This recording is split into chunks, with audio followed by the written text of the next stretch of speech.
В марте 2009 года, когда следователи Генеральной прокуратуры Киргизии вошли в частный дом на окраине Бишкека, принадлежавший бывшему охраннику семьи Бакиевых, они обнаружили нечто, чего не должно было существовать.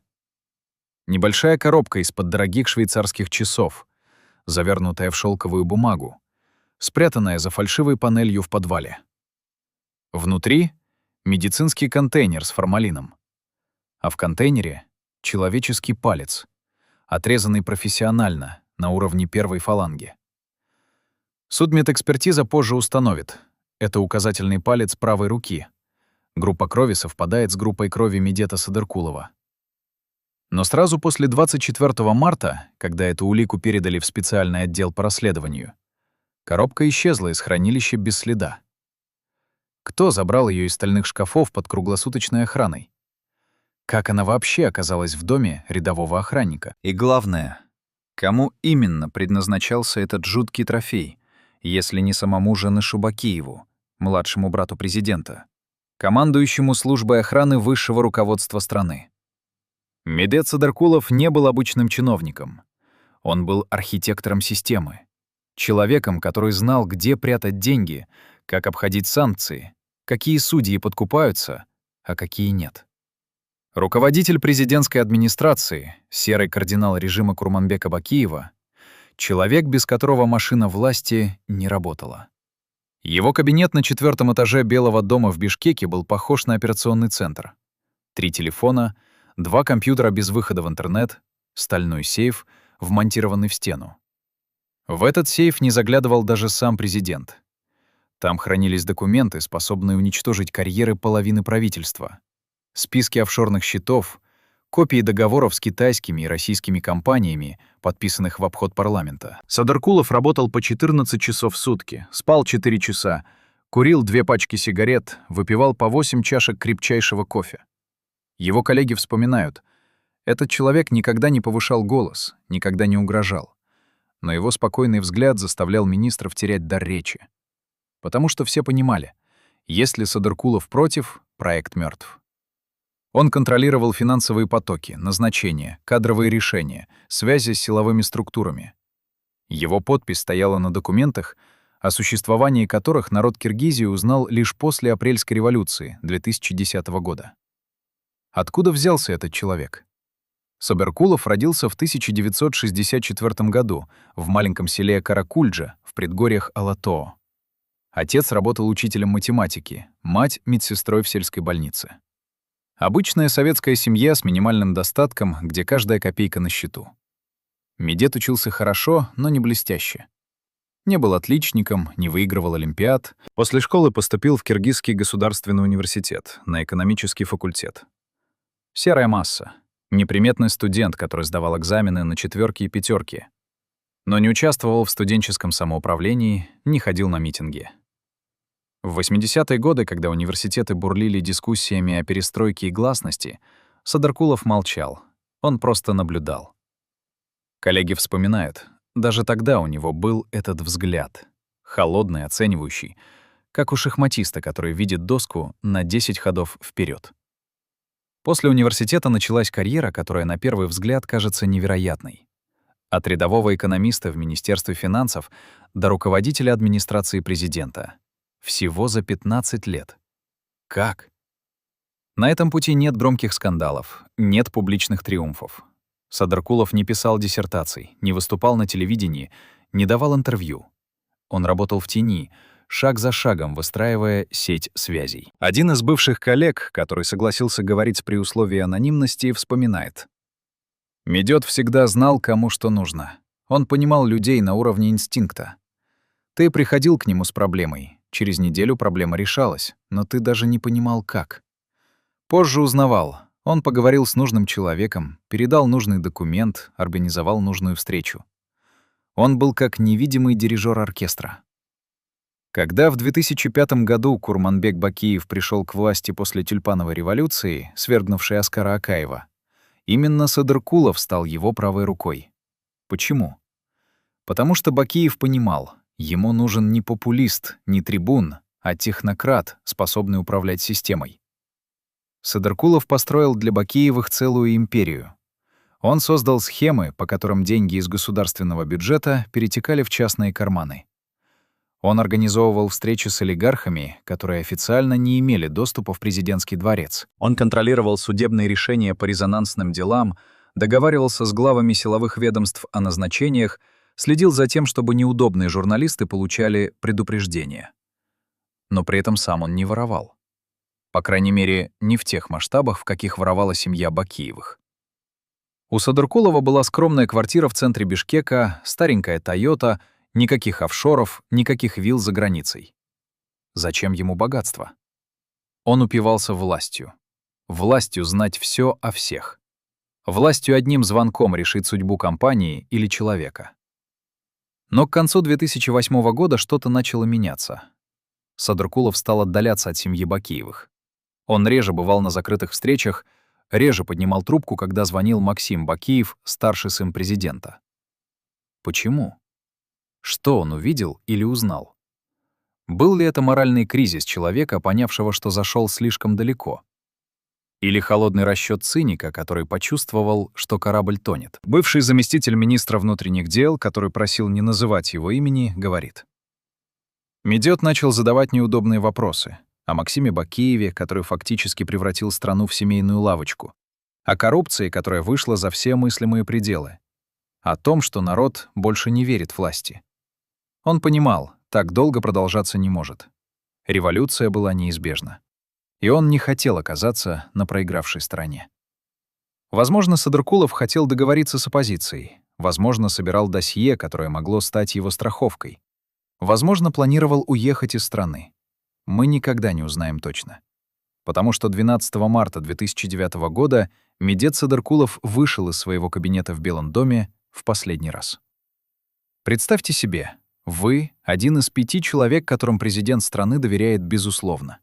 Вы знаете пароли от его личных счетов, имена людей, получающих конверты с наличными, адреса тайных квартир, где прячут документы. Вы сидите на встречах, где решает, кого посадить, а кого отпустить. Вы — свидетель того, как распределяются откаты от контрактов на миллионы долларов. Вы видите, как семья президента обустраивает роскошные виллы, когда средняя зарплата учителя в стране составляет $50 в месяц. И вот однажды вы понимаете, эти люди, которым вы служили, способны убить. Не символически, не метафорически, а буквально. Способны приказать, и человек исчезнет. И вопрос только в том, станете ли вы следующим. 12 марта 2009 года в четверг Садыркулов покинул свой кабинет около 18 часов. Рабочий день в администрации президента заканчивался поздно, но в тот вечер он ушел раньше обычного. Охранник на первом этаже запомнил. Медет выглядел уставшим, но не встревоженным. Он коротко кивнул, как всегда, и вышел через главный вход. Сел в свой служебный автомобиль, черный Lexus с тонированными стеклами, за рулем личный водитель Сергей Путилов, работавший с ним 3 года. Куда они направлялись? Официально — домой, на улицу Тоголок-Молдо, где Садыркулов снимал 3-комнатную квартиру. Но свидетели утверждают, машина поехала в другую сторону, на юг, к предгорьям. По версии следствия, Садыркулов договорился о встрече. С кем — неизвестно. Зачем — неизвестно. Около 21 часа вечера его телефон перестал выходить на связь. Последний сигнал зафиксирован вышкой сотовой связи рядом с селом Койташ, в 20 километрах от Бишкека. Утром 13 марта, в пятницу, тело Медета Садыркулова и его водителя Сергея Путилова обнаружили в разбитом автомобиле на дне ущелья, на горной дороге недалеко от Койташа. Машина сгорела почти полностью. Официальная версия гласила: потеря управления, автомобиль сорвался с узкого горного серпантина, упал с высоты около 50 метров, загорелся от удара. Несчастный случай. Трагическая гибель 2 людей в результате дорожно-транспортного происшествия. Никаких криминальных обстоятельств. Так заявила прокуратура. Так написали в официальном пресс-релизе администрации президента. Но люди, видевшие тела, рассказывают другое. Бывший сотрудник морга в Бишкека, который участвовал в судмедэкспертизе, говорит, что на теле Садыркулова обнаружены следы, несовместимые с версией об аварии. Множественные переломы, нанесенные тупым предметом. Ожоги появились уже после смерти. А самое страшное — отсутствие указательного пальца правой руки, причем линия среза слишком ровная для травмы при падении. Никто не верил в версию аварии. Ни оппозиция, ни независимые журналисты, ни даже часть правительства, которая понимала — Садыркулова убрали. Но кто отдал приказ? Был ли это Максим Бакиев, который видел в Садыркулове угрозу своей растущей власти? Был ли это Жаныш Бакиев, младший брат президента, командующий службой охраны, человек, известный своей жестокостью и параноидальным контролем? Или сам президент Курманбек Бакиев, решивший избавиться от свидетеля, который знал слишком много? Следствие не продвинулось дальше формального заключения. Дело закрыли через 2 месяца. Никого не арестовали, никого не обвинили. Садыркулова похоронили тихо, почти без прессы. На похоронах присутствовало всего несколько десятков человек. Ни один представитель семьи Бакиевых не пришел попрощаться с человеком, который 5 лет был их правой рукой. Но в Бишкеке начали ходить слухи. Слухи о том, что убийство Садыркулова было не просто расправой, а демонстрацией. Послание тем, кто думал о предательстве. Говорили, что его пытали перед смертью, требуя выдать местонахождение компрометирующих документов. Говорили, что палец отрезали не только как способ идентификации, но и как трофей, доказательство выполненного заказа. Один из бывших офицеров Службы национальной безопасности, эмигрировавший после апрельских событий 2010 года, утверждает: практика отрезания пальцев или ушей жертв существовала в криминальном мире постсоветской Средней Азии как способ подтверждения перед заказчиком. Ты приносишь палец, получаешь вторую половину оплаты. Это старая воровская традиция, но когда такое делают с государственным чиновником такого уровня, это означает, что государство и криминал слились окончательно.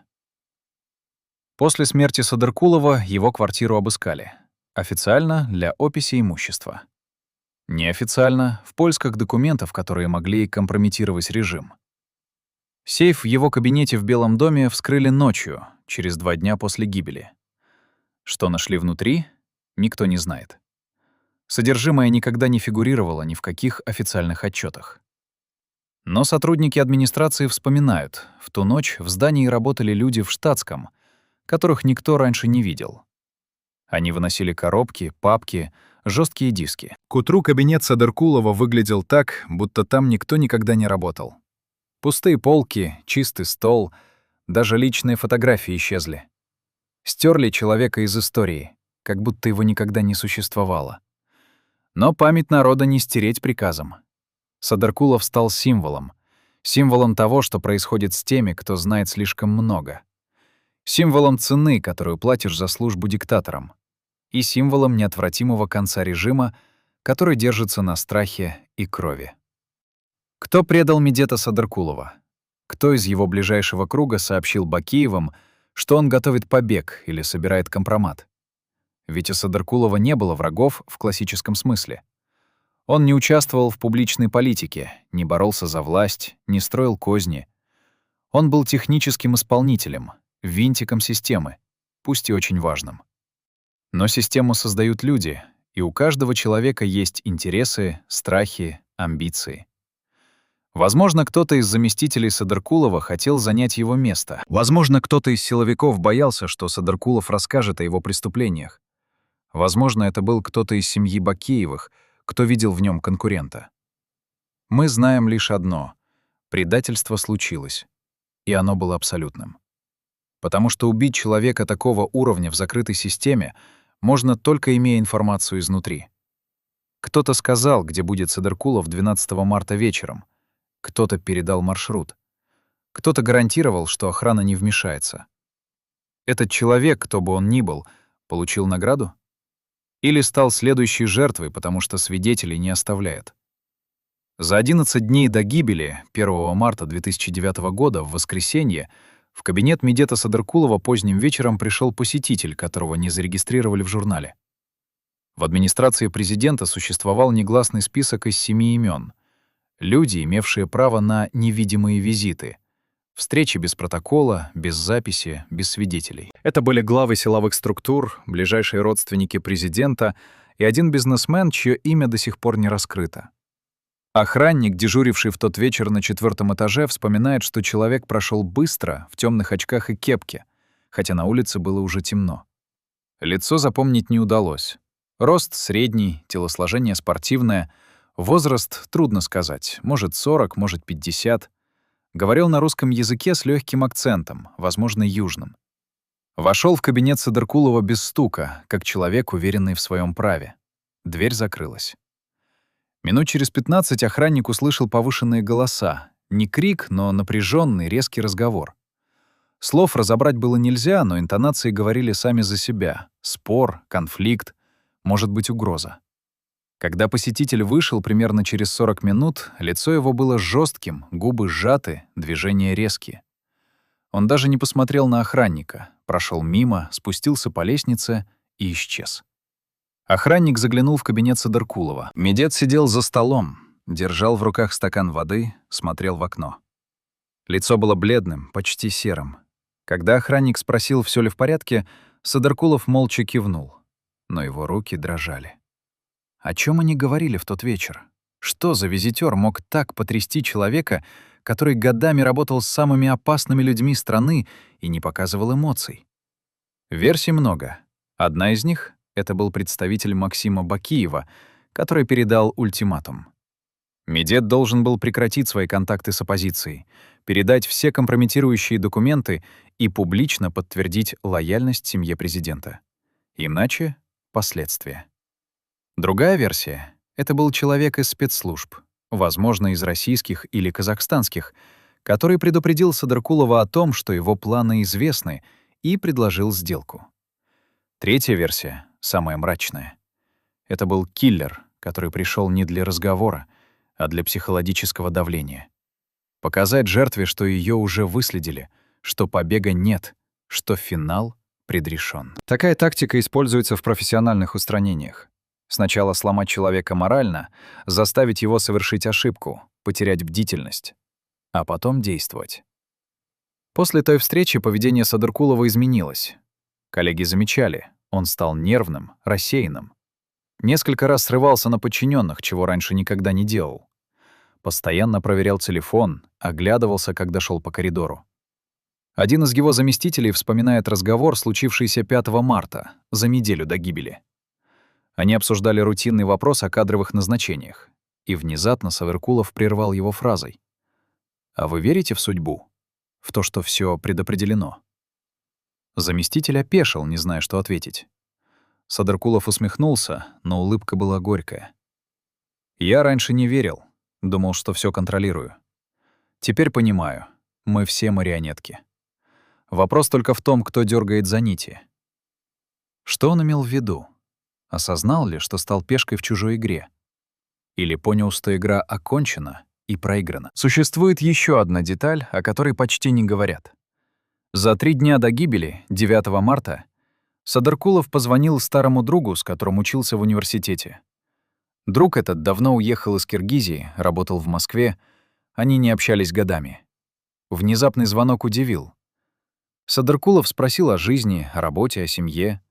Говорил спокойно, почти отстраненно. А в конце разговора сказал: «Если со мной что-то случится, помни, я всегда старался поступать правильно. Может, не всегда получалось, но я старался». Друг не придал этому значения, решил, что Медет просто устал, находится в депрессии. Только после новостей о гибели он вспомнил те слова и понял. Садыркулов прощался. Он знал. Возможно, не знал точной даты, не знал, как именно это произойдет, но чувствовал, что конец близок. И при этом не бежал. Не уехал из страны, не обратился за защитой к международным организациям, не обнародовал компромат, который мог бы стать его страховкой. Почему? Фатализм? Гордость? Или наивная надежда, что все обойдется, что он переоценивает опасность? Шум толпы был еще далеко. Революция случится только через год, в апреле 2010-го, когда народ Киргизии выйдет на улицы и свергнет режим Бакиева. Но Садыркулов уже слышал этот шум во сне. Он понимал. Система рушится. Коррупция достигла таких масштабов, что ее невозможно скрывать. Максим Бакиев превратил страну в личную вотчину, назначая своих людей на все ключевые посты, выдавливая конкурентов, присваивая активы успешных компаний. Народ нищал, а семья президента богатела. Садыркулов видел цифры. Он знал, сколько миллионов долларов утекло на офшорные счета, сколько контрактов подписано с нарушением законов, сколько судей получили взятки. Он был соучастником этого грабежа, пусть и непрямым бенефициаром. И он понимал, когда система рухнет, спросит с него. Народ не будет разбираться в нюансах. Для них он — символ преступного режима, один из главных виновников. Может быть, он хотел искупления? Может быть, готовил признание, которое могло бы смягчить приговор истории? Мы не узнаем. Его убили раньше. После гибели Садыркулова репрессии усилились. Бакиевы поняли, что времени мало, и перешли к открытому террору. Оппозиционные лидеры получали угрозы, независимые СМИ закрывались, активистов арестовывали по сфабрикованным обвинениям. Но эффект был обратным. Страх сменился яростью. Люди видели, власть готова убивать своих же. Если Садыркулова, человека из ближнего круга, устранили так цинично, что говорить об обычных гражданах? 7 апреля 2010 года в Бишкеке начались массовые протесты. Толпа штурмовала Белый дом, здание администрации президента, где когда-то сидел в своем кабинете Медет Садыркулов. 87 человек погибли в тот день. Бакиев бежал из страны. Его режим рухнул за одни сутки. А имя Садыркулова стало символом того, что происходит с людьми, которые знают слишком много. Но история пальцев Формалини на этом не закончилась. Она только начиналась. Что его семья знала о том, что происходило на самом деле? Жена Медета Садыркулова, Гульнара, никогда не давала публичных интервью. После гибели мужа она исчезла из поля зрения, увезла 2 детей, дочь 15 лет и сына 12, к родственникам на юг Киргизии, в Волжскую область. Но соседи по дому на улице Тагалок-Малдо в Бишкеке помнят, последние месяцы перед трагедией в этой семье что-то сломалось. Гульнара, тихая, скромная женщина, работавшая школьным учителем английского языка, вдруг начала выглядеть измученной. Темные круги под глазами, нервные движения, когда кто-то звонил в дверь. Она перестала выходить на вечерние прогулки во дворе, перестала общаться с соседками. Дети тоже изменились. Раньше они были обычными подростками, шумными, веселыми, играли во дворе до темноты. Но в начале 2009 года дочь перестала ходить в музыкальную школу, хотя до этого училась играть на фортепиано 5 лет. Сын замкнулся, перестал улыбаться. Соседка, жившая этажом выше, вспоминает. Однажды в конце февраля она случайно услышала разговор через тонкую стену. Садыркулов и жена говорили поздно ночью, думая, что дети спят. Гульнара плакала, голос срывался. «Медет, я боюсь. Скажи мне правду, нам угрожают?» А он молчал долго, очень долго. Потом тихо ответил. «Прости». Всего одно слово. «Прости».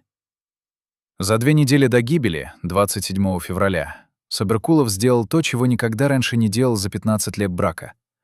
Он привез жене цветы без повода. Ни на день рождения, ни на 8 марта, которое было всего через неделю. Просто так. Белые розы, большой букет, очень дорогие. Гульнара удивилась, даже испугалась, что случилось. Он обнял ее, долго держал, не отпускал. Прижимал к себе так крепко, будто она могла исчезнуть. Потом сказал: «Ты — самое лучшее, что было в моей жизни. Помни это».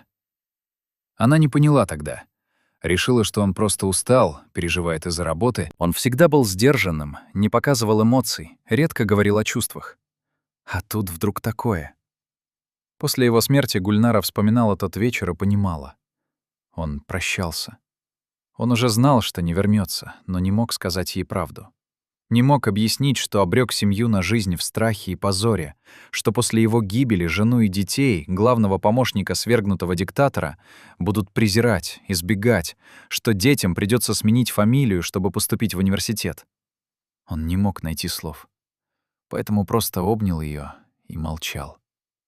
Но самая страшная правда, которую семья узнала позже, касалась не политики и не денег. Она касалась последней встречи. 8 марта, в воскресенье, за 4 дня до гибели, Садыркулов должен был провести день с семьей. Международный женский день. Один из немногих праздников, когда даже самые занятые чиновники старались быть дома. Утром он действительно был с Мими. Завтракали вместе, дочь подарила маме открытку, сделанную своими руками, сын читал смешные стихи. Садыркулов смеялся, но смех был натянутым. Глаза смотрели куда-то мимо. В 11 часов ему позвонили. Он вышел в другую комнату, говорил тихо, но Гульнара слышала интонацию. Испуганную, почти умоляющую. «Не сейчас. Прошу, дайте хотя бы сегодня». Когда он вернулся, лицо было серым. Сказал, что его срочно вызывают на работу. Чрезвычайная ситуация. Гульнара не поверила, но не стала спорить. Он ушел. Вернулся только поздно вечером, около 23 часов. Пах алкоголем, чего с ним случалось крайне редко. Шатался. Лёг спать, не раздеваясь. Дочь рассказала позже следователям, она слышала, как отец плакал ночью. Тихо, сдавленно, пытаясь не разбудить никого. Она испугалась так сильно, что не решилась войти. Утром сделала вид, что ничего не слышала. Теперь она жалеет об этом каждый день. Куда он ходил в тот день, 8 марта? С кем встречался? Почему вернулся пьяным и сломленным? Одна из версий — его вызвали на встречу с Жанышем Бакиевым, младшим братом президента, командующим службой охраны. Жаныш был человеком непредсказуемым, жестоким, склонным к внезапным вспышкам ярости. Говорили, что он лично избивал задержанных в своем кабинете, что держал под контролем криминальные группировки, что имел долю в наркотрафике через Киргизию. Садыркулов боялся его больше, чем самого президента. Если Жаныш вызвал его 8 марта, значит, разговор был серьезным. Может быть, ультиматум, может быть, угроза семье, может быть, прямое указание — передай документы, или твоя жена и дети окажутся в опасности. Садыркулов выбрал. Он выбрал молчание. И этот выбор убил его. Под зданием администрации президента в Бишкеке, в Белом доме, существовали подземные этажи, о которых не знали даже большинство сотрудников. Официально — один цокольный уровень, где располагались архивы, склады, технические помещения. Неофициально — еще 2 подземных уровня, построенных еще в советское время как бомбоубежище на случай ядерной войны. Когда Курманбек Бакиев пришел к власти в 2005 году, эти подземелья реконструировали. Превратили в систему секретных кабинетов, комнат для встреч, которые не должны были фиксироваться. Доступ туда имели только 5 человек. Президент, его старший сын Максим, младший брат Жаныш, глава службы национальной безопасности и Медет Садыркулов. Спускались по узкой лестнице за незаметной дверью в коридоре 3-го этажа. Дверь маскировалась под обычный технический шкаф. Вниз вели 127 ступеней. Кто-то считал их однажды. Холодный бетон, влажный воздух, запах плесени и старой краски. Внизу — длинный коридор с несколькими комнатами. Одна из них служила личным убежищем президента на случай переворота. Там хранились запасы воды, консервов, медикаментов, стояли кровати, работала автономная система вентиляции. Другая комната была оборудована как операционная, на случай, если президента ранят и нужно будет оперировать в секрете. Третья, самая зловещая, служила местом для специальных допросов. Звукоизолированная, с остальными кольцами в стенах, следами, которые невозможно было объяснить ничем, кроме крови. Садыркулов спускался туда не реже 2 раз в неделю. Иногда ночью, когда здание пустело. Зачем? Что происходило в этих подземельях, куда не проникал дневной свет и куда не добирались законы? Бывший сотрудник службы охраны, который согласился говорить анонимно через несколько лет после бегства из Киргизии, рассказывает. В ноябре 2008 года он дежурил на 3-м этаже поздно вечером. Около 23 часов пришел Садыркулов. Выглядел встревоженным, нервничал, постоянно оглядывался. Открыл замаскированную дверь, спустился вниз, Через час вернулся. Нёс в руках небольшой металлический кейс. Лицо было напряженным, губы сжаты. Когда охранник попытался заговорить, Садаркулов оборвал его. «Ты ничего не видел». Голос был резким, непривычным для сдержанного человека. Охранник кивнул и отвернулся. Позже он думал, что было в том кейсе. Деньги, документы, что-то еще более опасное. Есть и другая история. В январе 2009 года, за 2 месяца до гибели, техник, обслуживавший систему вентиляции Белого дома, случайно обнаружил вход в подземелье. Он не знал о его существовании. Работал в здании 3 года, но никогда не видел этой двери открытой. В тот день она была приоткрыта. Кто-то забыл закрыть или намеренно оставил. Техник заглянул из любопытства. Увидел лестницу, уходящую вниз. Услышал голоса.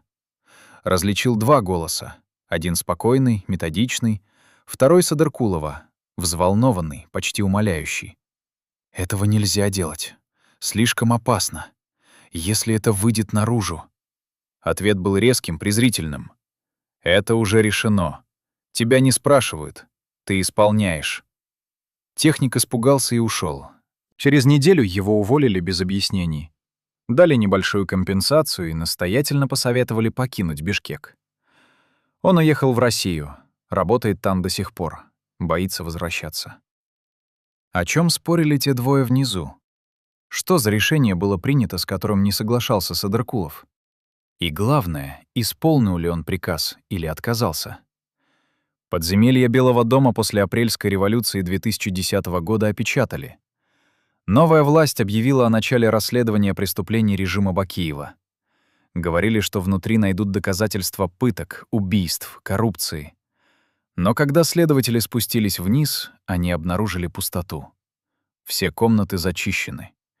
Ни одного документа, ни одного предмета, способного служить уликой. Стены покрашены свежей краской, полы вымыты хлоркой. Даже компьютеры и серверы вынесли. Кто-то позаботился о том, чтобы стереть все следы. Кто? Когда? В последние часы перед штурмом Белого дома 7 апреля туда входили люди в штатском, предъявлявшие документы от имени президента. Они работали всю ночь, выносили коробки, пакеты, сжигали бумаги во дворе. К утру, когда толпа ворвалась в здание, там уже не было ничего. История режима Бакиева исчезла. Но память оставалась. И подземные коридоры, даже пустые, хранили эхо того, что происходило там в темноте.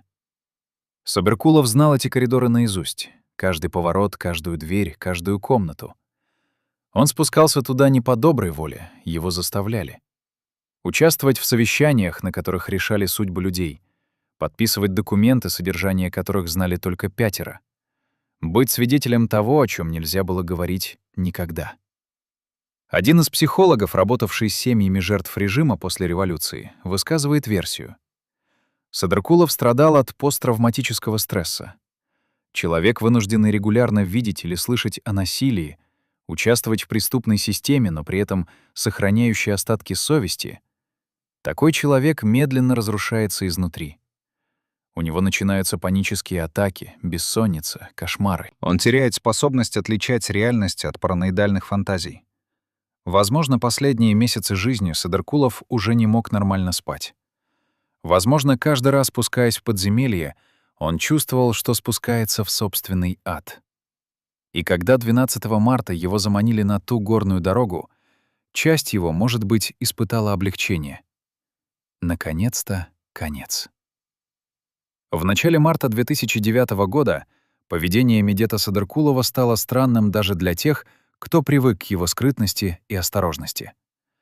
Он начал везде видеть слежку. Выходя из здания администрации, оглядывался по сторонам, изучал припаркованные машины, лица прохожих. Несколько раз менял маршрут по дороге домой, просил водителя Сергея Путилова ехать окольными путями, проверять, не следует ли кто-то за ними. Путилов сначала удивлялся, потом привык. Но коллеги Садаркулова в администрации замечали. С каждым днем его тревога нарастала. Он стал запирать кабинет изнутри даже днем, когда работал. Перестал разговаривать по служебному телефону о важных вещах. Переключился только на личный мобильный, а потом и вовсе начал выходить во двор, чтобы позвонить, считая, что кабинет прослушивается. Его помощница вспоминает. Однажды, 4 марта, она вошла в кабинет с документами и застала Садыркулова стоящим у окна. Он пристально смотрел вниз, на площадь перед Белым домом, изучал людей, машины. Когда она окликнула его, он вздрогнул, резко обернулся. На лице был такой испуг, что она ахнула. «Медет Асамбекович, что случилось?» Он молчал секунду, потом выдохнул, попытался улыбнуться. «Ничего, просто устал». Но это не была усталость. Это была паранойя человека, который знал, что за ним охотятся. 5 марта, в четверг, Садыркулов пришел на работу с синяком под левым глазом. Небольшой, но заметный. На вопрос заместителя ответил коротко. «Упал дома». Заместитель не поверил, но не стал настаивать. Позже соседи Садыркулова рассказывали. В ночь с 4 на 5 марта они слышали шум в его квартире.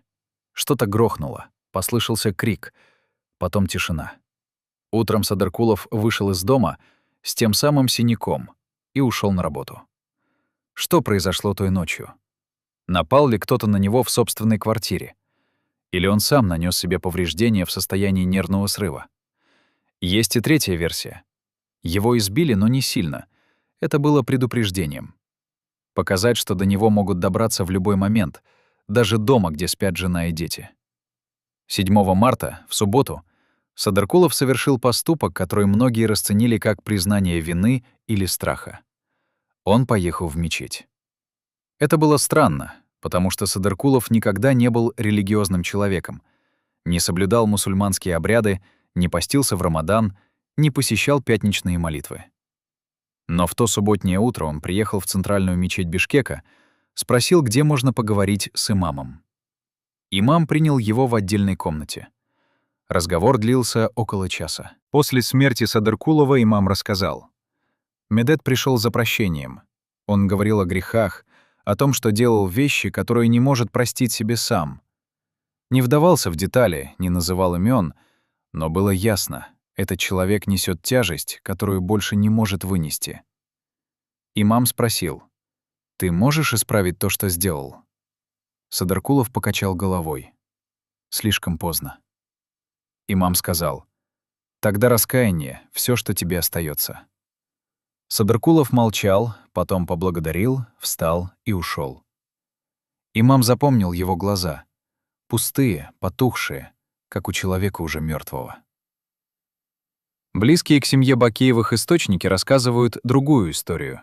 Якобы Садыркулов не просто испытывал параноидальный страх, а действительно знал, что его хотят убить. Более того, знал, кто отдал приказ. 8 марта, в тот самый день, когда он вернулся домой пьяным и сломленным, он встречался с Жанышем Бакиевым. Жаныш не скрывал угрозы. Сказал прямо: «Ты слишком много знаешь. Это опасно для всех нас. У тебя 2 выхода — уехать навсегда или остаться и молчать. Но если ты уедешь, мы найдем способ заставить тебя молчать». Садыркулов спросил: «Вы убьете меня?» Жаныш усмехнулся. «Мы убережем семью от предателя». Это не был прямой ответ, но Садыркулов понял. Ему дали выбор между собственной жизнью и жизнью семьи. Если он попытается бежать или обратиться к оппозиции, пострадают жена и дети. Если останется и молчит, возможно, его оставят в покое. Он выбрал остаться. Надеялся, что это спасет семью. Ошибся. Последние дни Садыркулов почти не спал. Коллеги видели, он приходил на работу с красными воспаленными глазами, одежда помятая, небритый, запах несвежего пота. Это был не тот Садыркулов, которого все знали. Аккуратный, выглаженный, всегда контролирующий свое поведение. Он разваливался на глазах. 10 марта, во вторник, на планёрке у президента, он вдруг замолчал посреди фразы. Просто остановился, уставился в одну точку. Президент спросил: «Медет, ты в порядке?» Садыркулов очнулся, кивнул. «Да, извините». Но все видели, этот человек больше не в порядке. 11 марта он не пришел на работу. Позвонил утром, сказал, что плохо себя чувствует, температура, возможно, грипп. Помощница предложила вызвать врача. Садыркулов отказался. Сказал, что завтра придет обязательно. У него важная встреча. 12 марта, в четверг, он действительно пришел. Последний раз в жизни вошел в свое здание, поднялся на 4-й этаж, сел за свой стол. Работал весь день, молча, сосредоточенно. В 16 часов принял одного посетителя. Кто это был, неизвестно, журнал регистрации не сохранился. Его изъяли после гибели Садыркулова. Встреча длилась полчаса. Когда посетитель ушел, помощница заглянула в кабинет. Садыркулов сидел за столом, держал в руках телефон, смотрел на экран. Она спросила: «Медет Асанбекович, вам что-то нужно?» Он посмотрел на нее долго, очень долго. Потом медленно сказал: «Спасибо за работу. Вы хороший человек». Она не поняла, о чем речь, подумала, что он имеет в виду какой-то проект, который она помогла ему завершить. Только после его смерти осознала. Он прощался. В 18 часов Медет Садыркулов взял свой портфель, надел пальто, вышел из кабинета. Больше его живым никто не видел. За 11 лет у власти семья Бакиевых постарела не по календарю, а по законам системы, которую сама создала. Курманбек Бакиев, президент с 2005 года, превратился из энергичного реформатора в человека с тяжелым взглядом, опухшими веками, сутулыми плечами. На официальных фотографиях 2009 года видно: кожа лица обвисла, появились глубокие складки от носа к углам рта. Седина захватила всю голову, хотя ему было всего 59 лет. Но хуже всего — глаза. Раньше живые, теперь настороженные, подозрительные, метались из стороны в сторону даже во время официальных приемов. Младший брат Жаныш Бакиев, командующий службой охраны, толстел на глазах. Лицо наливалось красным, под глазами мешки, одышка при малейшем движении. Максим Бакиев, старший сын президента, неофициальный правитель экономики страны, начал терять волосы в 32 года, появились нервные тики, подергивание века, постоянное покусывание губ. Власть пожирала их изнутри. Медет Садыркулов видел это каждый день. Он сам тоже менялся. За 5 лет работы в администрации президента из подтянутого мужчины 43 лет превратился в изможденного старика 48. Похудел на 20 килограммов, кожа приобрела серый оттенок, под глазами постоянные синие круги. Руки начали дрожать. Сначала по утрам, потом весь день. Приходилось прятать их под столом на совещаниях, чтобы никто не заметил. Давление скакало.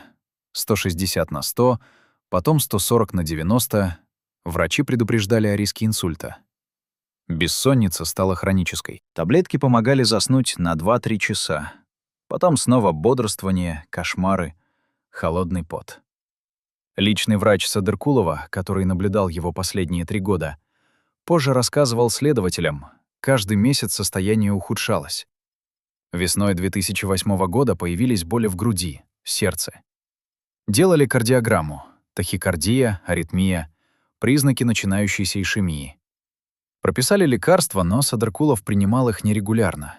Говорил, что не успевает, забывает, работа не даёт.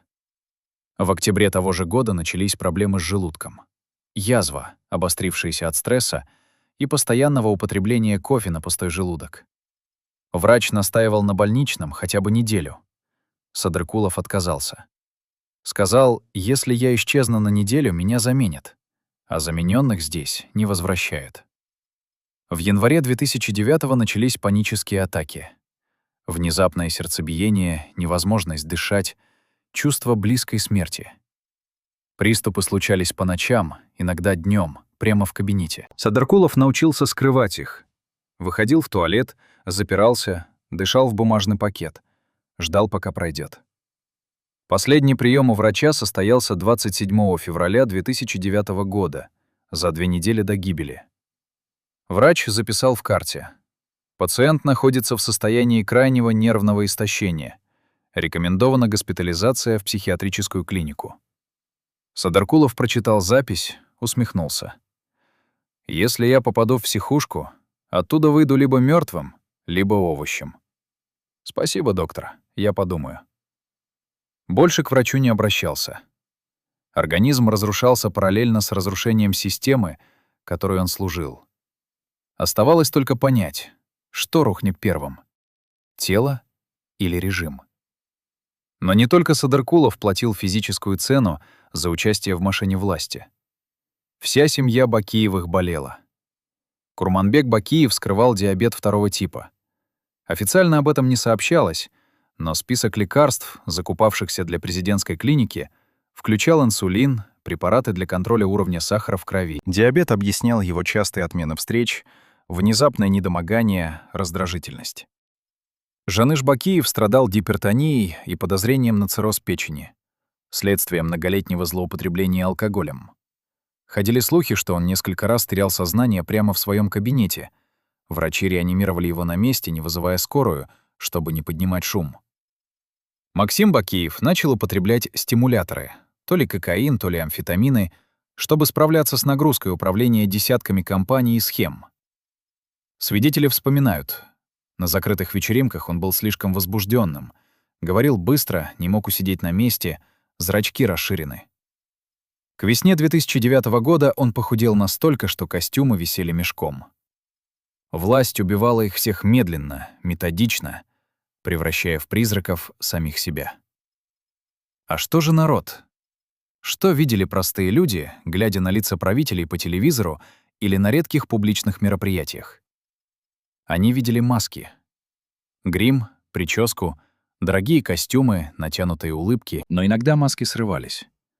На одной из пресс-конференций в феврале 2009 года, когда журналист задал неудобный вопрос о коррупции, президент Бакиев замолчал на 15 секунд. Просто сидел, смотрел в стол, молчал. Лицо побледнело, челюсть напряглась. Видно было, он борется с приступом ярости или паники. Потом взял себя в руки, ответил общими фразами, но люди запомнили эту паузу. Запомнили взгляд загнанного зверя, который понимает, охота близится к концу. За месяц до гибели Садыркулова в феврале на закрытом совещании президент сорвался. Начал кричать на министров, обвинять их в некомпетентности, предательстве, угрожать увольнениями и арестами. Один из присутствовавших вспоминает: «Это был не гнев, это была истерика. Он махал руками, плевался словами, потом схватился за грудь, попросил воды. Мы все испугались, что у него инфаркт прямо здесь. Но он отпил воды, выдохнул, сказал: «Продолжим завтра». И ушел. Завтра не было. Совещание больше не возобновлялось. Система агонизировала, и все это чувствовали. Можно ли было остановиться, повернуть назад, выйти из этой спирали разрушения, пока еще не поздно? Садыркулов думал об этом постоянно. В дневнике, который нашли после его смерти, есть запись от 20 февраля 2009 года. «Иногда просыпаюсь и не понимаю, зачем все это. Власть, деньги, схемы. Для чего? Чтобы через 10 лет сидеть в тюрьме или лежать в могиле?» Видел свое отражение в зеркале. Не узнал. Кто этот седой старик с мертвыми глазами? Где тот Медет, который мечтал сделать страну лучше? Когда я превратился в монстра? Дневник хранился в сейфе в его квартире. После гибели сейф вскрыли следователи. Дневник передали семье, но несколько страниц сфотографировали и просочились в оппозиционную прессу. Эти строки стали приговором не только Садыркулову, но всей системе. Люди увидели, даже палачи страдают. Но страдание не освобождает от ответственности. Болезнь — не оправдание преступления. В архивах Службы национальной безопасности Киргизии хранилось досье с кодовым номером Альфа-7403. Существовало только 3 копии. Одна в главном здании СНБ в Бишкеке, вторая в личном сейфе директора службы, третья — неизвестно где. Возможно, в Москве, возможно, в одном из офшорных хранилищ, куда семья Бакиевых переправляла компрометирующие материалы. В досье медицинские карты всех членов семьи Бакиевых, включая Садыркулова, списки офшорных счетов с точными суммами и датами переводов, копии контрактов с российскими и китайскими компаниями, где комиссионные достигали 40% от стоимости сделки, аудиозаписи разговоров, в которых обсуждалось устранение неудобных журналистов и оппозиционеров. 783 страницы текста, 2400 фотографий, 67 часов аудиозаписей. Этого досье достаточно, чтобы посадить половину правительства и всю семью Бакиевых на пожизненный срок. 23 марта 2009 года, через 10 дней после гибели Садыркулова, досье исчезло. Сейф в главном здании СНБ вскрыли ночью. Сигнализация почему-то не сработала. Камеры наблюдения в тот час почему-то не работали, якобы плановое техническое обслуживание. Утром обнаружили пустой сейф, взломанный профессионально, без следов грубой силы. Директор СНБ подал рапорт президенту. Тот выслушал, кивнул, сказал: «Разберитесь». Разбираться не стали. Вторая копия из личного сейфа директора исчезла в тот же день. Директор утверждал: он открыл сейф утром, обнаружил пропажу, немедленно доложил. Но есть свидетели, которые видели директора поздним вечером 22 марта. Он выходил из здания с небольшим кожаным портфелем. Утром 23-го пришел без портфеля. Куда делось досье? Кто заплатил директору? Или ему угрожали? После апрельской революции 2010 года директора СНБ арестовали по обвинению в превышении полномочий и уничтожении доказательств. На допросе он признался. Досье передал лично Жанышу Бакиеву по его приказу. Жаныш пообещал, что если директор откажется, пострадает его семья. Директор выбрал семью. Кто мог его винить?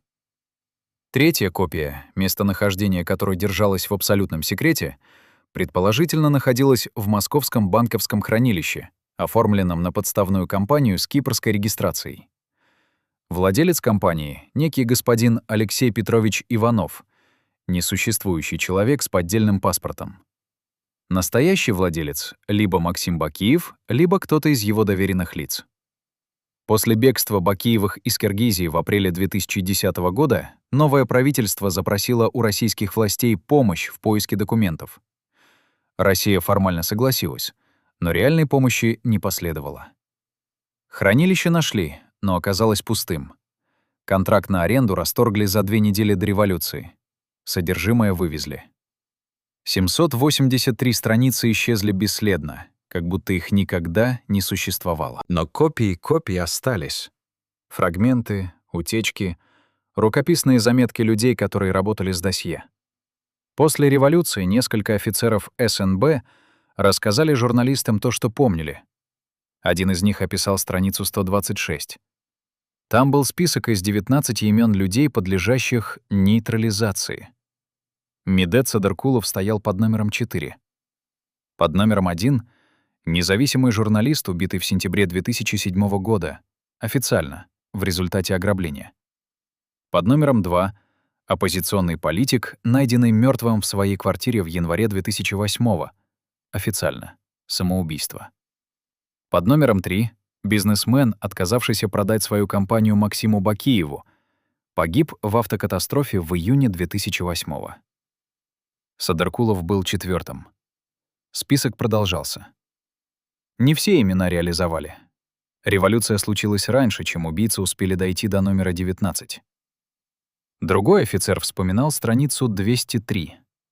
Там был протокол совещания от 15 января 2009 года. Присутствовали президент Курманбек Бакиев, его сын Максим, брат Жаныш, директор СНБ и Медет Садыркулов. Обсуждали проблему утечки информации.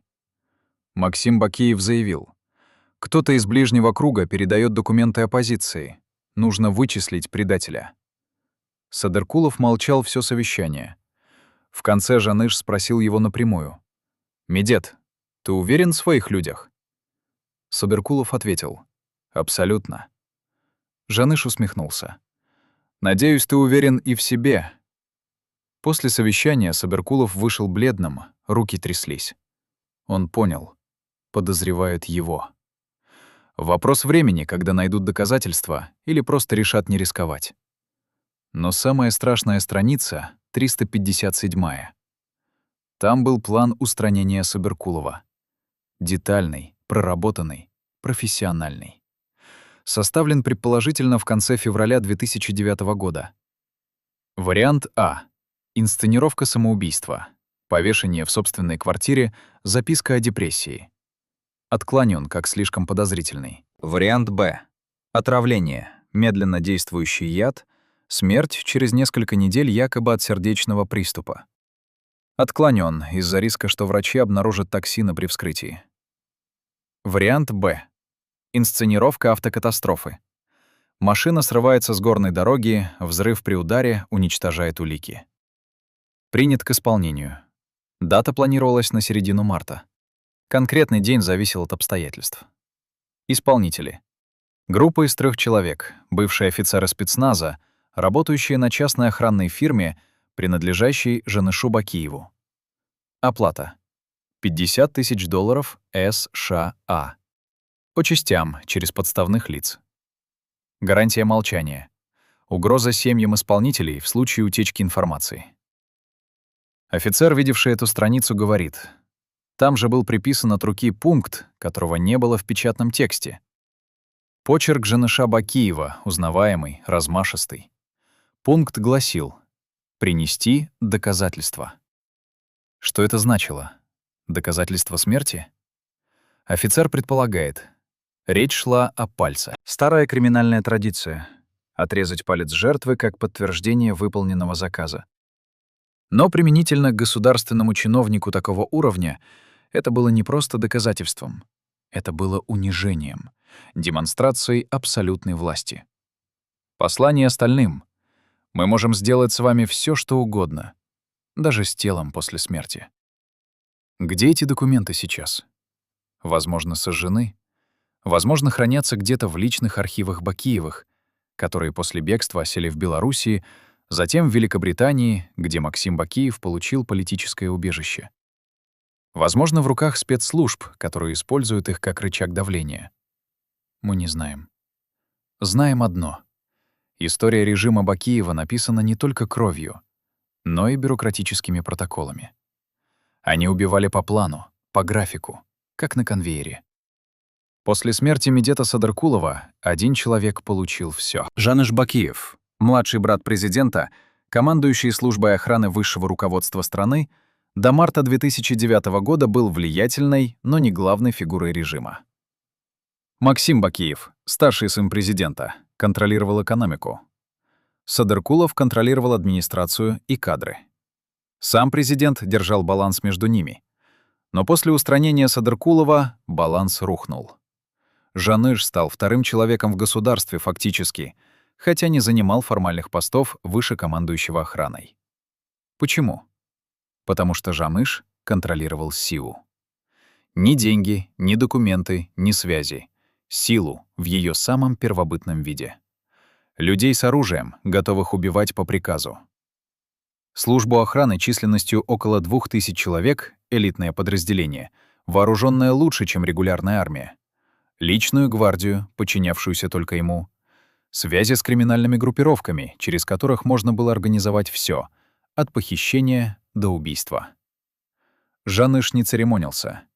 Его боялись больше, чем президента. Коллеги вспоминают, когда Жаныш ходил в кабинет, люди инстинктивно замолкали. Не из уважения, из страха. Этот человек мог приказать арестовать кого угодно, и никто не посмел бы спросить, на каком основании. Он был законом сам по себе. До гибели Садыркулова Жаныш находился в тени. Его имя редко упоминалось в прессе, он не давал интервью, не появлялся на публичных мероприятиях. Но после марта 2009 года все изменилось. Жаныш начал посещать совещания правительства, хотя формально не входил в его состав. Начал отдавать приказы министрам, которые не смели перечить. Начал контролировать назначения в силовых структурах, в судах, в прокуратуре. Фактически захватил функции Садыркулова, но без титула руководителя администрации. А еще начал богатеть. Стремительно, нагло, открыто. Компания «Максат», занимавшаяся поставками оборудования для силовых структур, до марта 2009 года получала контракты на сумму около $5 миллионов в год. После марта — 20 миллионов за 3 месяца. Владелец компании официально — некий предприниматель Таалайбек Массалиев. Неофициально — подставное лицо Жаныша Бакиева. Массалиев подтвердил это после революции, когда его арестовали. Признался. Каждый контракт согласовывался лично с Жанышем. 80% прибыли передавались ему наличными. Компания «Бишкекстрой», получившая подряд на реконструкцию зданий службы национальной безопасности на сумму $15 миллионов в апреле 2009-го. Владелец официально — братья Асановы, строительные подрядчики. Неофициально — прокладка для Жаныша Бакиева. Деньги поступали на счета офшорных компаний в Панаме и на Кипре. Оттуда переводились на личные счета Жаныша в швейцарских банках. А еще Жаныш получил дома. 3 особняка в престижных районах Бишкека, оформленные на родственников и друзей, но фактически принадлежавшие ему. Один из них — бывший дом Медета Садыркулова. Да, именно так. После гибели Садыркулова его семья продала квартиру в центре города. Продала быстро, почти за бесценок, потому что боялись, хотели уехать. Покупатель — компания, связанная с Жанышем Бакиевым. Через месяц в этой квартире поселился один из его помощников. Символично, правда? Убить человека, занять его место, вселиться в его дом. Как в древние времена, когда победитель забирал все, что принадлежало побежденному. Но самое циничное — Жаныш получил контроль над информацией. После смерти Садыркулова его кабинет зачистили, сейф вскрыли, документы изъяли. Куда они делись? К Жанышу. Досье на министров, судей, бизнесменов, компромат, который Садыркулов годами собирал как страховку. Теперь этот компромат стал оружием Жаныша. Он мог шантажировать кого угодно. Один телефонный звонок, и карьера разрушена, или хуже. Люди понимали, сопротивляться бесполезно. Жаныш знает все. Предательство пришло не от врагов. Враги понятны, предсказуемы, от них ждешь удара. Предательство пришло от того, кто сидел напротив Садыркулова за одним столом. Пил чай из одного чайника, улыбался и говорил о планах. Человека, которому Садыркулов доверял настолько, что не проверял его телефонные звонки, не следил за встречами, не подозревал ни секунды. Имя этого человека — Болот Шамшиев. Заместитель Садыркулова по кадровым вопросам. 42 лет, женатый, 2 детей, образование московское, карьера стремительная. Шамшиев работал с Садыркуловым 3 года. Поднялся от рядового специалиста отдела кадров до заместителя руководителя администрации. Путь головокружительный для киргизской бюрократии, где продвижение обычно занимает десятилетия. Но Шамшиев был талантлив. Знал, как говорить с людьми, как находить компромиссы, как решать конфликты без шума. Садыркулов ценил это. Доверял Шамшиеву больше, чем другим заместителям. Поручал деликатные задачи: переговоры с недовольными министрами, урегулирование скандалов, поиск компромата на неудобных людей. А Шамшиев справлялся. Всегда. Идеально. Но у Болота Шамшиева была проблема. Долг. Огромный, тайный, смертельный долг. В 2007 году он взял кредит в коммерческом банке на покупку дома. $300 тысяч под 20% годовых. Официально его зарплата в администрации президента составляла $800 в месяц. Неофициально получал конверты, как все чиновники такого уровня. Но недостаточно, чтобы выплачивать кредит. Проценты накапливались. Банк начал угрожать. А банк принадлежал структуре, связанной с Максимом Бакиевым. Осенью 2008 года к Шамшиеву пришли люди. Не из банка, из другого места. Из той сферы, где долги выбивают не через суд. Они сказали просто: или ты работаешь на нас, или твоя семья узнает, каково жить без кормильца. Шамшиев выбрал жизнь, стал информатором. Его задача была проста — докладывать о каждом шаге Садыркулова. С кем встречается, о чем говорит, какие документы берет из сейфа, куда звонит.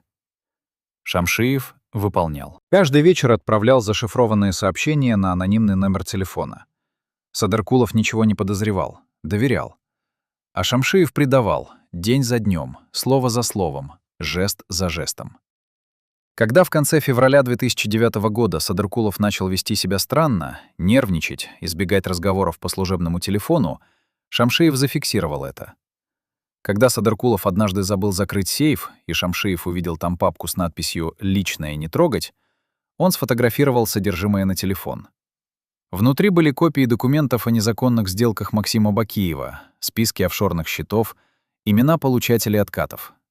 Это был компромат, способный разрушить режим. Через 2 дня после обнаружения этой папки Шамшиева вызвали на встречу.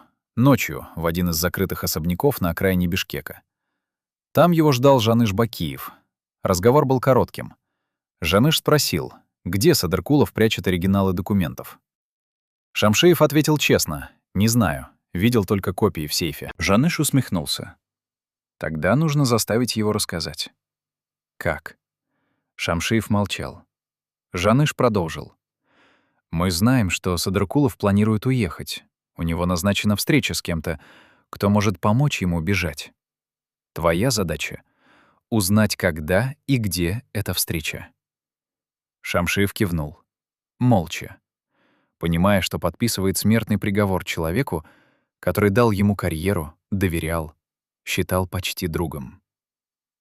Шамшиев вернулся на работу, действовал осторожно.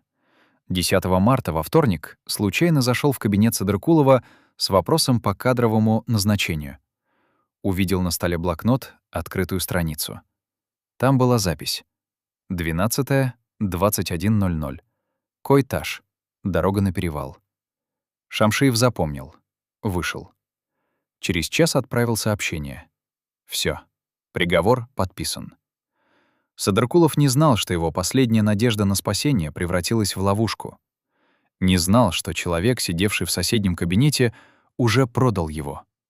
За списание долга и обещание должности в новой структуре власти после устранения неудобного начальника. 12 марта, в четверг, Шамшиев пришел на работу как обычно. Видел Садыркулова в коридоре, кивнул, улыбнулся. Садыркулов ответил кивком. Усталым, рассеянным. Не подозревал ничего. В 18 часов, когда Садыркулов вышел из здания, Шамшиев стоял у окна своего кабинета на 3-м этаже. Смотрел, как черный «Лексус» выезжает со двора. Знал, куда он едет. Знал, что ждет его там. Чувствовал ли угрызение совести, страх или облегчение от того, что наконец-то закончится этот кошмар двойной жизни? Он никогда не рассказывал. Молчал. После революции 2010 года Болот Шамшиев исчез. Уволился из администрации еще в апреле 2009-го, через месяц после гибели Садыркулова. Уехал из Киргизии, по одной версии в Казахстан, по другой — в Россию. Долг списали, семью не тронули. Он купил свою жизнь ценой чужой. И этот выбор преследует его до сих пор. Коллеги Садыркулова узнали о предательстве Шамшиева только после революции, когда следователи вскрыли архивы Службы национальной безопасности. Там нашли отчеты информатора под псевдонимом «Источник-9». Детальные, ежедневные, циничные. Описание каждого шага, каждого слова, каждого движения Садыркулова. Когда один из бывших коллег прочитал эти отчеты, его вырвало. Физически, прямо над документами. Потому что он вспомнил, Шамшиев был на похоронах Садыркулова. Стоял в толпе, плакал, обнимал вдову, говорил слова соболезнования. Играл роль убитого горем друга, а на самом деле был убийцей. Не тем, кто держал оружие, но тем, кто указал, куда целиться. Можно ли было поступить иначе? Отказаться? Рискнуть собственной жизнью и жизнью семьи ради человека, который все равно был обречен? Шамшиев не был героем.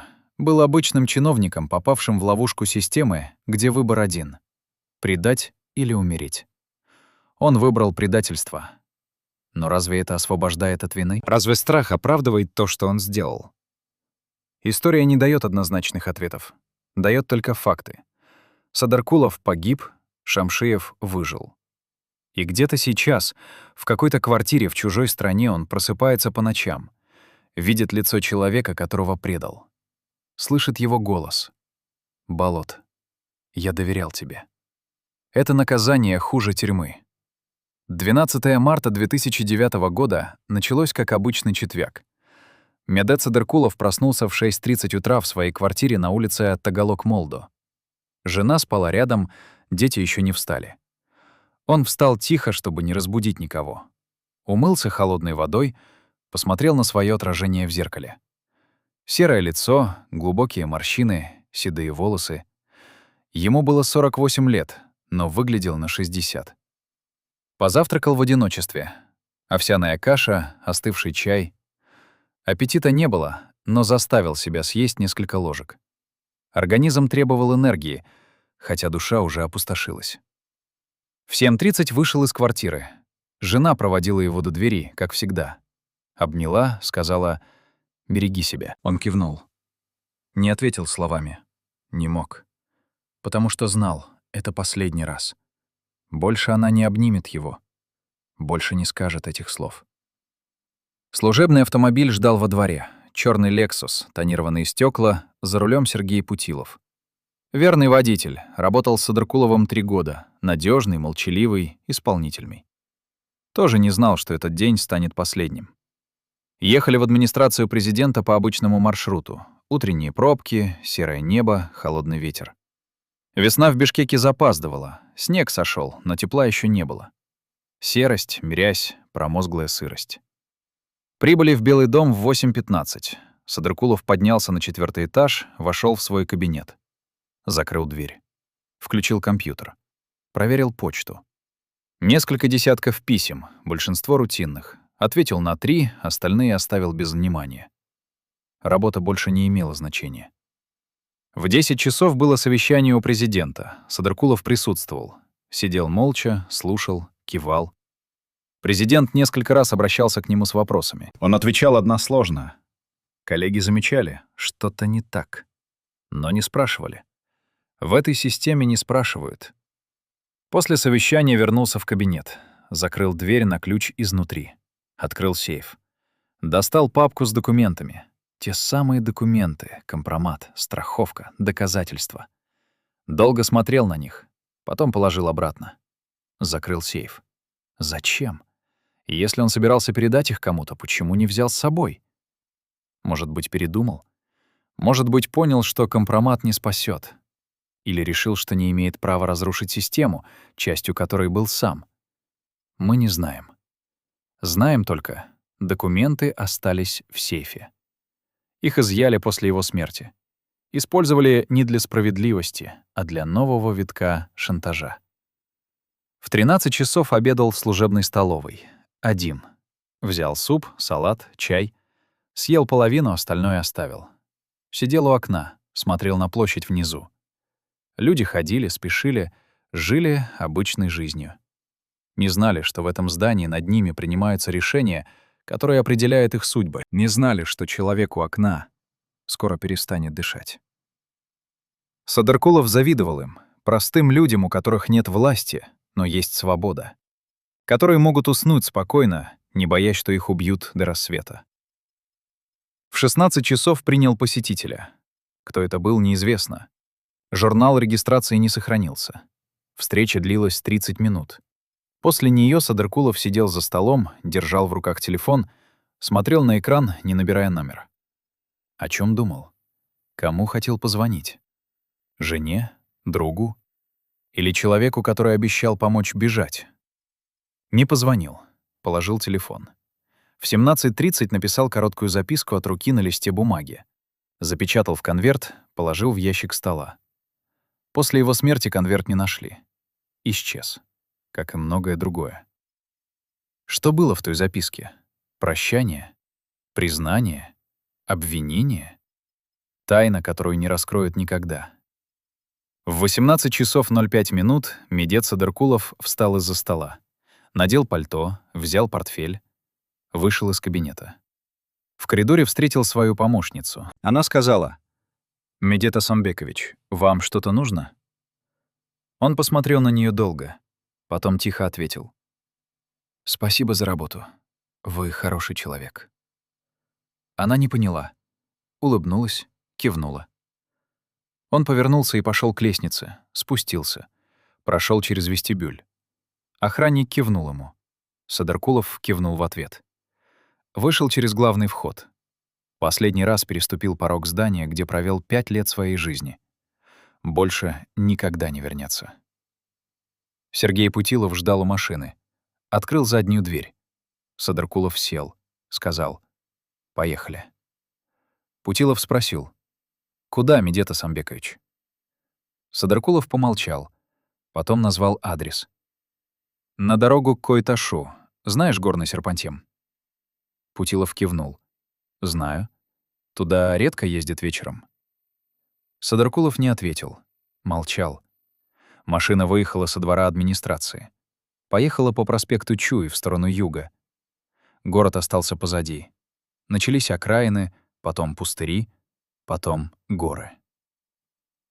Была ли это встреча, которая могла спасти его? Или ловушка, о которой он подозревал, но не мог избежать? Ехал ли он туда добровольно или под давлением угроз семье? Путилов позже рассказывал следователям. Садыркулов по дороге несколько раз глубоко вздыхал. Один раз тихо произнес: «Прости, Гульнара». Больше не говорил ничего. Молчал, смотрел в окно. Стемнело быстро. Горы поглотили последние лучи солнца. Дорога стала узкой, петляющей, опасной. Путилов снизил скорость. Садыркулов вдруг сказал: «Останови». Путилов удивился. «Здесь?» «Да, на минуту». Машина остановилась на обочине. Садыркулов вышел. Подошел к краю дороги. Внизу пропасть, 50 метров. Темнота. Стоял, смотрел вниз. Путилов не понимал, что происходит. Через 2 минуты Садыркулов вернулся, сел в машину, сказал: «Едем дальше». Около 21 часа телефон Садыркулова перестал выходить на связь. Последний сигнал зафиксирован вышкой рядом с селом Койташ. Что случилось дальше, мы знаем только по официальной версии. Машина сорвалась с дороги, упала, загорелась. 2 жизни оборвались. Но свидетели, жившие неподалеку, рассказывали следователям. Слышали несколько резких хлопков, похожих на выстрелы. Потом взрыв. Официальное следствие эти показания проигнорировало. Объявило их недостоверными, путаницей звуков. Но люди знают правду. Садыркулова убили. Поставили точку в истории человека, который знал слишком много. Впервые за 11 лет человек, который был рядом с Медетом Садыркуловым в последние часы, согласился говорить перед камерами. Сергей Путилов, водитель, чудом выживший в той катастрофе, молчал больше 10 лет. Покинул Киргизию сразу после лечения в больнице. Уехал в Россию. Сменил имя, скрывался. Боялся. Знал, что свидетели исчезают. Но время прошло. Те, кто отдавал приказы, больше не у власти. Путилов постарел. Понял. Молчание не защита, а соучастие. Решил рассказать правду. Эксклюзивное свидетельство, от которого замирает сердце, потому что это не реконструкция, не догадки. Это слова человека, который был там. Путилов встречает нас в небольшой квартире на окраине одного из российских городов. Отказывается назвать точный адрес. Просит не снимать лицо крупным планом. Боится до сих пор, хотя говорит, что решил больше не прятаться. Ему 52 года, но выглядит старше. Седые волосы, глубокие морщины. Руки трясутся, когда берет стакан с водой. Шрамы на лице, на шее, следы ожогов, которые получил в ту ночь. Садится напротив, молчит минуту, собирается с мыслями. Потом начинает говорить. Медленно, с паузами, как человек, который рассказывает историю, пережитую заново каждую ночь в кошмарах. «Я знал Медета Асамбековича 3 года. Возил его каждый день. На работу, на встречи, иногда домой. Хороший человек был. Тихий, вежливый. Никогда не кричал, не грубил. Здоровался всегда, спрашивал, как дела, как семья. Но последний месяц он изменился. Стал нервным. Оглядывался постоянно, проверял, не следят ли за нами. Просил ехать разными дорогами, менять маршруты. Я не спрашивал, почему. Понимал, что это серьезное.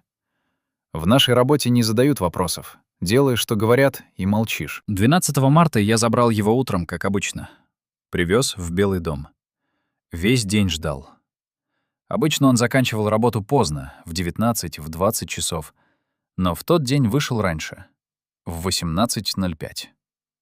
Выглядел, как бы сказать, не испуганным, решившимся, как человек, который принял какое-то окончательное решение.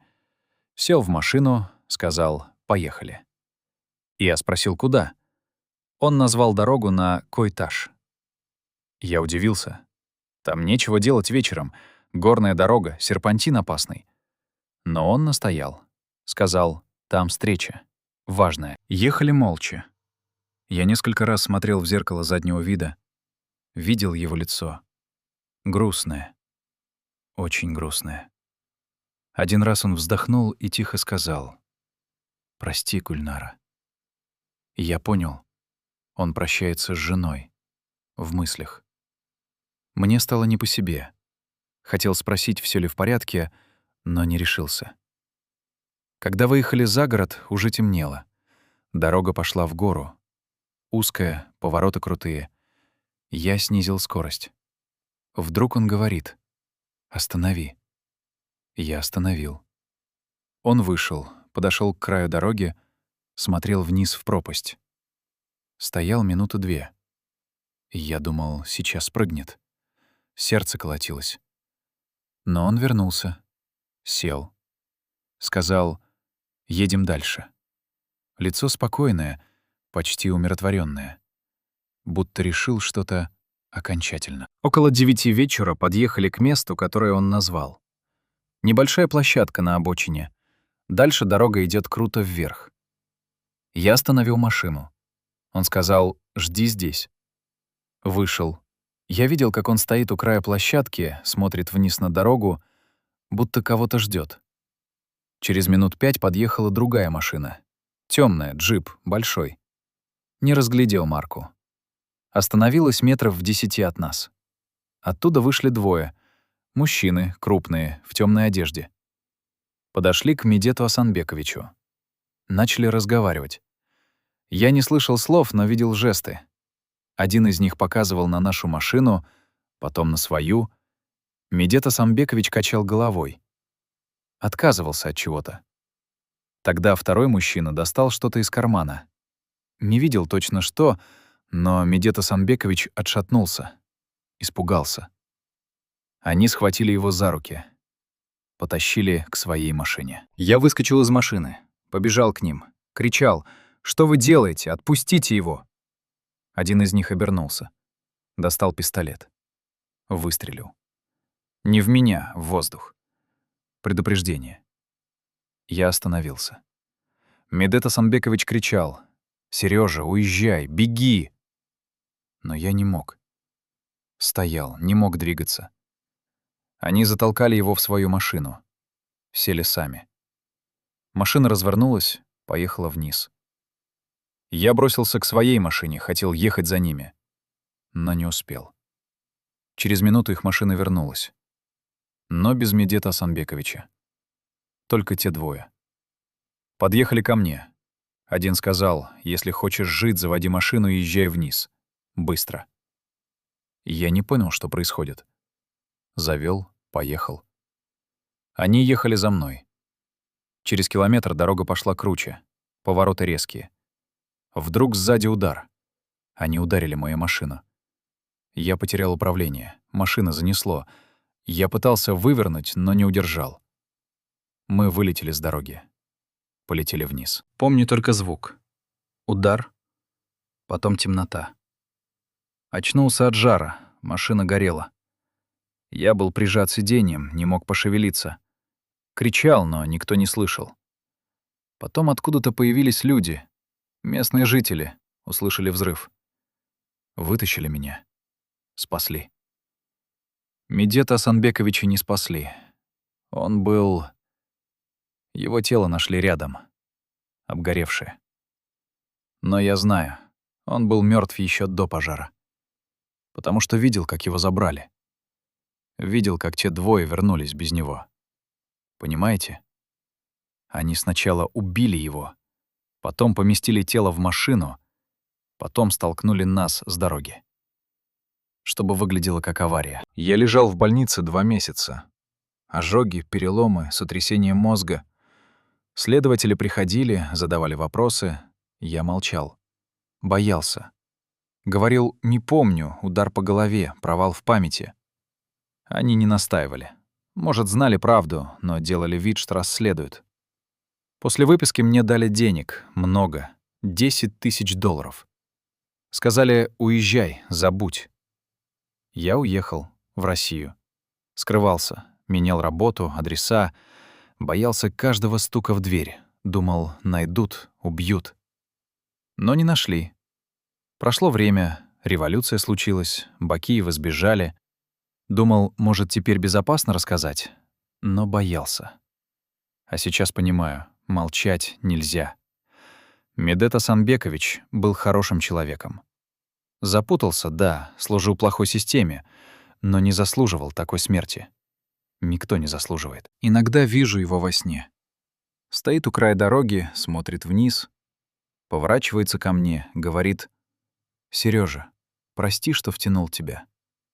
Я отвечаю: «Это я должен просить прощения. Не спас вас». Он качает головой. «Ты ничего не мог сделать».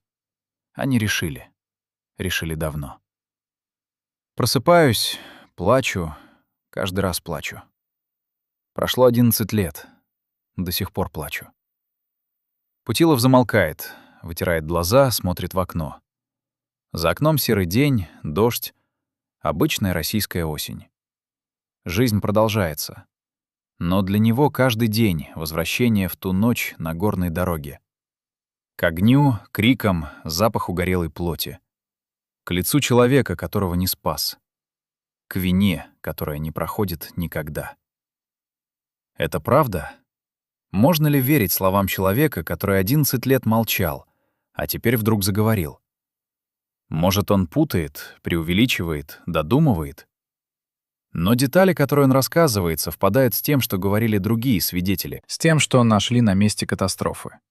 Следы 2 разных автомобилей, несовпадение в официальной версии, странности в медицинском заключении. Путилов — последний живой свидетель убийства Медета Садыркулова. Единственный, кто видел, как это произошло. Его слова — не доказательство в юридическом смысле, но правда в историческом. Правда, которую режим пытался похоронить вместе с телом. Медет Садыркулов погиб в ночь с 12 на 13 марта 2009 года. Официально в результате дорожно-транспортного происшествия. Реально убит по приказу людей, которым служил 5 лет. Через год, 7 апреля 2010 года, в Киргизии началась революция. Народ вышел на улицы, штурмовал Белый дом. Курманбек Бакиев бежал из страны. Сначала на юг, в Джалалабад, потом в Казахстан, потом в Белоруссию. Режим рухнул за 24 часа. Максим Бакиев, старший сын президента, сбежал в Великобританию, получил политическое убежище, до сих пор живет там свободно, несмотря на международные ордера на арест. Жаныш Бакиев, младший брат, исчез. По одной версии скрывается в России, по другой — умер от цирроза печени. Достоверно неизвестно. Семья Медета Садыркулова распалась после его гибели. Жена Гульнара увезла детей на юг, к родственникам. Через год приехала в Казахстан. Дети сменили фамилию, чтобы избежать преследований и ненависти. Дочь окончила университет, вышла замуж, живет тихой жизнью под чужим именем. Сын эмигрировал в Россию, работает программистом, с матерью почти не общается. Не может простить отцу того, что он делал, не может простить системе того, что она сделала с семьей. Гульнара живет одна в маленькой квартире в Алматы, не дает интервью, отказывается говорить о прошлом. Когда журналисты находят ее, она говорит одно: «Оставьте меня в покое. Прошлое мертво». Но прошлое не умирает. Оно живет в документах, в свидетельских показаниях, в памяти людей, которые помнят. В архивах оппозиции до сих пор хранятся копии тех документов, которые Садыркулов собирал против Бакиевых. Компромат, который мог разрушить режим. После революции их частично обнародовали. Доказали коррупцию, офшорные счета, незаконные сделки. Но виновных так и не наказали. Максим Бакиев живет в Лондоне в особняке за 15 миллионов фунтов. Покупает недвижимость, занимается бизнесом, дает интервью. Говорит, что он жертва политических преследований, что все было законно, что смерть Садыркулова — трагическая случайность. Он лжет. Знает правду, но лжет. потому что правда лишит его свободы, денег, комфортной жизни. А системы правосудия, способной дотянуться до него в Лондоне, не существует.